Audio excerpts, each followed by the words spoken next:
Hey sis, good morning. Alas 8 na. Ngayon ako mag-exercise. Ito kasama ko si Kika.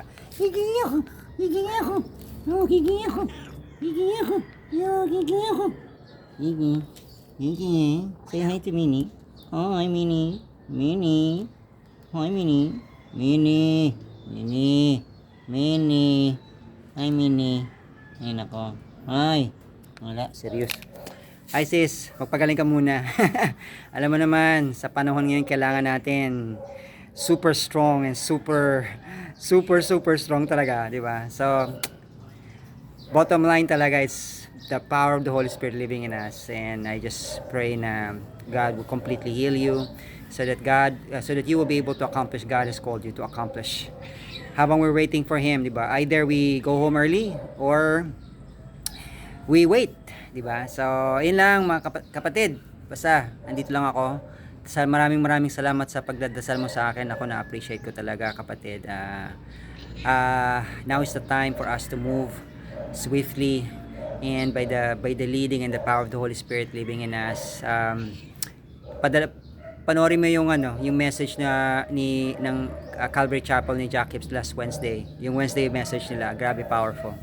Diba? Tapos may papadala ko sa yung about prayer, Kreng. Yung umatin ako ng Tajikistan. Si TJ kasi is my classmate nung 2010 sa School of World Mission. Nasa Kazakhstan sila ngayon. Hindi sila makaalis kasi nga sa visa.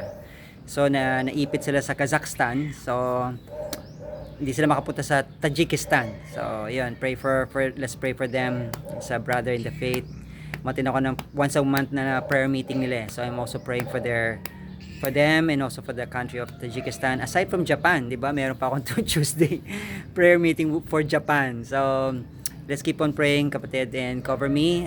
Today, nag-start ako ng prayer and fasting. Fast ako for 3 days until tomorrow. Ako, mini slight Daniel fast kasi fruits lang and bread. Paubos na yung bread ko actually today. So, probably hanggang tomorrow magpo-fruits na lang ako in water. So, ayun, keep on praying, keep on believing that God would always provide your needs and my needs. And alam mo, sabi ko nga, tita ko 2 beses na nagtanong, bakit ko daw ginagawa to? Sabi ko, tita, ngayon ko lang to gagawin actually. So, para mag-gather tayo. And then, sabi niya, ba't ngayon lang? Dapat February pa. Ngayon lang dumating yung funds eh. Sabi ko sa kanya, para wala siyang masyadong question, di ba? So, sabi ko nga, dun ko na explain sa kanila yung Ay lang, si Noemi nag-beg off na rin, na hindi siya makapunta sa Sunday.